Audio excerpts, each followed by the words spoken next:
Episode की शुरुआत होती है और हम लोगों को दिखाया जाता है कि लूफी अपनी नींद से उठता है बहुत दिनों के बाद और वो उठते के साथ पूछता है कि मेरी कैप कहाँ पर गई। जिसके बाद सांजी उसे बताता है कि तुम्हारी कैप वहाँ पर रखी हुई है और वो बोलता है कि जब तुम सो रहे थे तो उस कमांडर ने तुम्हें अपना हाय बोला है और बोला है कि मैं तुम्हारा अपना ग्रैंड लाइन में इंतजार करूंगा। जिसके बाद लूफी सांजी से पूछता है क्या वो कमांडर अभी तक जिंदा है। तभी सांजी उसे बताता है कि हाँ वो जिंदा है। और उसके बाद सांजी लूफी को बोलता है कि वाकई तुमने बहुत अच्छी फाइट की।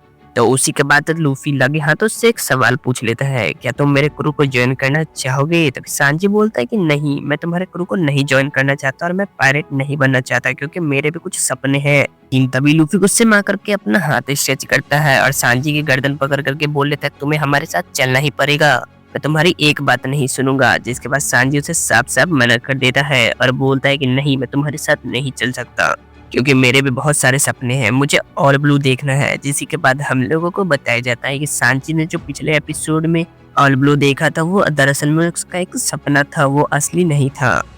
और उसी के बाद लूफी सांजी से पूछता है कि आखिरकार ये ऑल ब्लू क्या है। जिसके बाद सांजी उसे बताता है और बोलता है कि तुम्हें ऑल ब्लू नहीं पता, वो एक ऐसी जगह है जहाँ पर चारों ओल की मछलियां मिलती है, यानी कि east blue, west blue, south blue और नॉर्थ ब्लू। और मेरा बचपन से हमेशा से एक सपना रहा है कि मैं ऑल ब्लू जरूर देखूं। उसी के बाद हम लोगों को दिखाया जाता है कि रेड फुट जैप ऊपर से सब कुछ देख रहे होते हैं और खुश हो रहे होते हैं क्योंकि सांजी की खुशी ऑल ब्लू देखने में है, ना कि यहाँ पर काम करने में।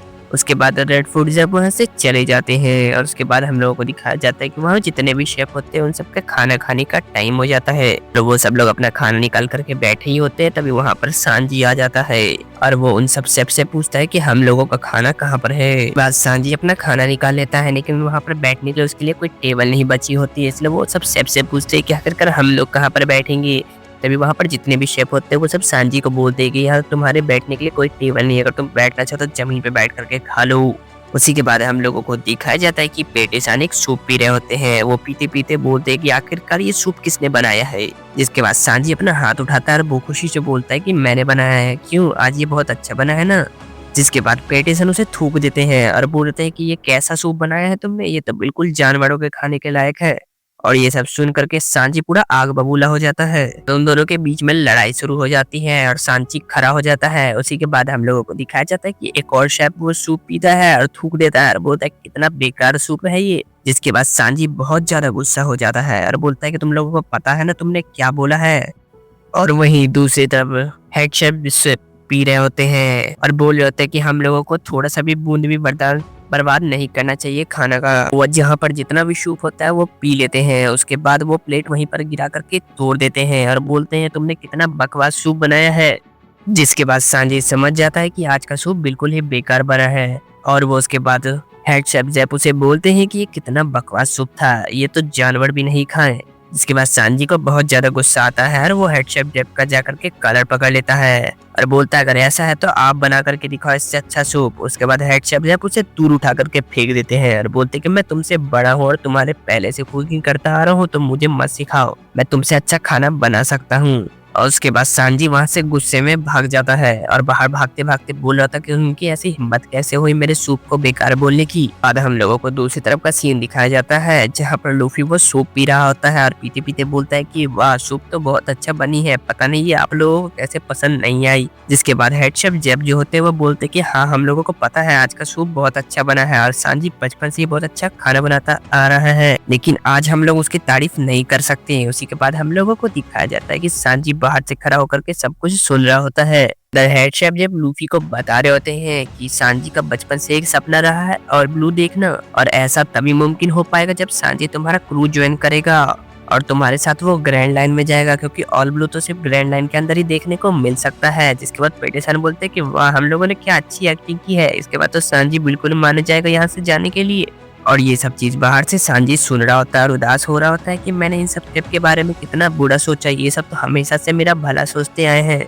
और उसके बाद हेड शेफ जब जो होते हैं वो लूफी को बोलने लगते हैं कि तुम सांजी को अपने साथ लेकर के जाओ अपने क्रू में ज्वाइन करके। जिसके बाद लूफी उसे साफ मना कर देता है कि नहीं, मैं सांजी को लेकर के नहीं जा सकता।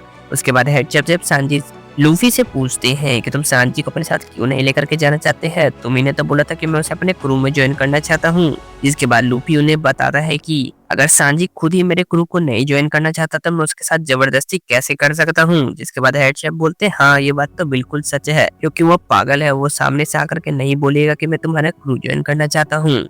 ऐसे तो उसका सपना कभी पूरा नहीं हो पाएगा ऑल ब्लू देखने का। ये सब चीज सांजी बाहर बैठ करके सुन रहा होता है। तभी सांजी को दिखाई देता है कि समुद्र के अंदर एक शार्क आती है। जिसके बाद सांजी वो शार्क को देख करके शॉक हो जाता है कि यहाँ पर शार्क कैसे आ गई। और तभी वो शार्क एक लंबा सा जंप करता है और हम लोगों को दिखाया जाता है कि उसके मुंह में एक आदमी होता है और वो शार्क डायरेक्ट आकर के वहाँ बालकनी में टकरा जाता है, जिसकी वजह से वहाँ पे बालकनी टूट जाती है दोबारा से। वहाँ पर जितने भी शेफ होते हैं वो सब बाहर आ जाते हैं और वो सब देखते हैं कि वो शार्क के मुंह में और का नहीं योसाकू होता है। जिसके बाद लूफी योसाकू से जा करके पूछता है कि तुम लोग तो नामी को बचाने के लिए गए थे ना, तुम यहाँ कैसे आ गए। जिसके बाद योसाकू रोते रोते बोलता है कि नामी ऐसी जगह पर गई है जहाँ पर हम लोग जाने का सोच भी नहीं सकते, क्योंकि वो बहुत ज्यादा ही खतरनाक जगह है। जिसके बाद लूफी बोलता है कि आखिर ऐसी कौन सी जगह नामी चली गई जहाँ पर तुम लोग नहीं जा सकते। जिसके बाद योसाकू बोलता है कि चलो मैं रास्ते में आपको बताता हूँ कि वो कहाँ पर गई है। इसके बाद लूफी बाहर जाता है और वहाँ पर सांजी उसका इंतजार कर रहा होता है और उसे बोलता है कि तुम्हारे और मेरे सपने बिल्कुल पागलों जैसे हैं। ये भी नहीं पता है कि तुम्हारे और मेरे सपने पूरे होंगे भी या नहीं, पर मैं तुम्हारे साथ तुम्हारे क्रू को ज्वाइन करना चाहता हूँ और ग्रैंड लैंड में जाकर के ऑल ब्लू देखना चाहता हूँ। जिसके बाद लूफी जो होता है वो बहुत ज्यादा खुश हो जाता है और वो और योसाकू साथ में डांस करने लगते हैं। और पेटिसन उसके ऊपर गुस्सा करते हैं और बोलते हैं कि निकलो यहाँ से, हम लोगों को वैसे भी तुम्हारी कोई जरूरत नहीं है। और वो सब जानते हैं कि वो सब एक्टिंग कर रहे होते हैं। जिसके बाद हेड शेफ जेबी को बोलते हैं कि वैसे भी तुम्हारे हम लोगों को कोई जरूरत नहीं है, वैसे भी तुम्हें काम करने का ढंग नहीं आता, तुम निकलो यहाँ से, वैसे भी तुम्हें यहाँ पर रहने का कोई जरूरत नहीं है। जिसके बाद सांजी बोलते हैं कि हाँ मुझे भी यहाँ रहने का कोई शौक नहीं है, लेकिन सांजी अंदर से रो रहा होता है कि मुझे यहाँ छोड़ करके जाना पड़ेगा। के बाद हम लोगों को दिखाया जाता है कि हेड शेफ जेब जो होते हैं वो लूफी को एक बोर्ड दिए होते हैं और उसके अंदर खाना भर रहे होते हैं लूफी का बहुत दिनों का। इसके बाद लूफी बोलता है कि हाँ इतना खाना बहुत होगा मेरे लिए ग्रैंड लाइन का सफर करने के लिए, उसके बाद तो हम लोग वापस ही वहाँ पर ले लेंगे खाना। जिसके बाद वहाँ पर हेड शेफ जेब आते हैं और वो लूफी को अपनी एक लॉग बुक देते हैं और बोलते हैं कि ये लो बच्चे, ये लॉग बुक तुम्हारे बहुत काम आएगी, इसमें मेरे पूरे सफर का लिखा हुआ है कि मैंने कहाँ से कहाँ गया था और कैसे ग्रैंड लाइन में जाकर के वापस आया। जिसके बाद लूफी जो वो लेने से साफ साफ मना कर देता है और बोलता है कि मैं अपने वन पीस को सफर को जीना चाहता हूँ और मैं अपना एडवेंचर खुद करना चाहता हूँ। जिसके बाद हेड शेफ जेब जो होते हैं वो लूफी को बोलते हैं कि हाँ मुझे पता था कि तुम ये बुक नहीं लेने वाले। इसके बाद दूसरी तरफ का सीन दिखाया जाता है जहाँ पर सांजी होता है और वो अपना सारा शेफ वाला सामान पैक कर रहा होता है। हम लोगों को दिखाया जाता है कि सांजी अपना और हेड शेफ जेब का फोटो देख करके बहुत रोने लगता है अंदर ही अंदर और बोलता है कि मेरा बचपन तो यहीं पे बीता है, मैं कैसे यहाँ से जा सकता हूँ। और उसके बाद सांजी वहां से निकल पड़ता है पूरे रेस्टोरेंट का चक्कर मारने के लिए और बैठ करके उदास होने लगता है कि मेरा बचपन यहीं पर बीता है। और वो सोचता है कि कैसे मैंने और रेडफुट जेप ने मिल करके ये रेस्टोरेंट बनाया था। सांजी अपना हाथ देखता है और उसके अंदर एक स्क्रैच लगा हुआ होता है। जिसके बाद हम लोगों को दिखाया जाता है कि सांजी जब बचपन में सेब छील रहा होता है तभी उसके हाथ कट गए। तभी रेडफुट जैप उसे एक लात मारते हैं और बोलते हैं कि तुम्हें एक सेब छीलना नहीं आता और तुम एक रेस्टोरेंट चलाओगे।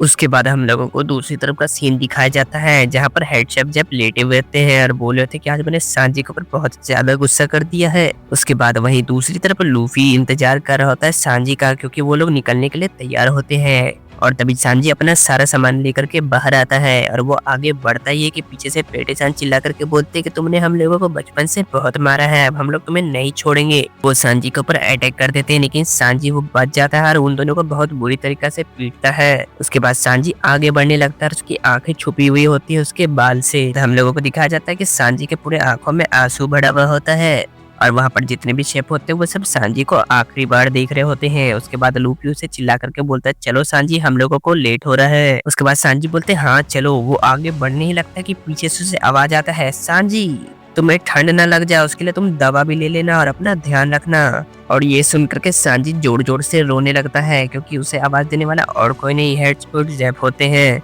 उसके बाद सांजी को याद आता है कि कैसे मुझे रेडफुट जैप ने बचाया था। उसके बाद वो पीछे मुड़ता है और झुक करके बोलता है कि मुझे माफ कर देना रेडफुट जैप, मैं आपका एहसान नहीं चुका पाया क्योंकि मुझे ऑल ब्लू देखने के लिए जाना है। आप तक ने मेरे अभी तक जितने भी मदद किया उसके लिए बहुत बहुत शुक्रिया और आप अपना ध्यान रखना, मेरे जाने के बाद बीमार मत पड़ जाना। उसी के बाद हम लोगों को दिखाया जाता है कि हेड शेफ जब बहुत ज्यादा खुश होते हैं क्योंकि सांजी अपना सपना पूरा करने के लिए जा रहा होता है। उसी के बाद पेटेसान और वो शेफ जो होता है वो दोनों रोने लगते हैं और बोलते हैं बचपन से हमारे साथ सांजी रहा है, अब वो चला जाएगा तो हम लोगों का मन कैसे लगेगा। लूफी चिल्ला करके बोलता है कि चलो सांजी हम लोगों को लेट हो रहा है और सांजी वहाँ पर बोट पे चढ़ जाता है और सबको आखिरी बार अलविदा करता है। और ऊपर से रेडफूट जैब भी चिल्ला करके बू से बाय बोल रहे होते हैं और रो रहे होते हैं और सांजी और लूफी निकल पड़ते हैं अपने सफर के लिए। तभी रेडफूट जैब चिल्ला करके बोलते सांजी अपना ध्यान रखना और मुझसे दोबारा मिलने के लिए जरूर आना मेरे बच्चे। और ऐसा बोलते के साथ ये एपिसोड यहीं पर खत्म हो जाता है। मिलते हैं अगले एपिसोड में, तब तक के लिए वीडियो को लाइक करके चैनल को सब्सक्राइब करके कमेंट में अपनी राय जरूर बताना गाइस। Bye bye.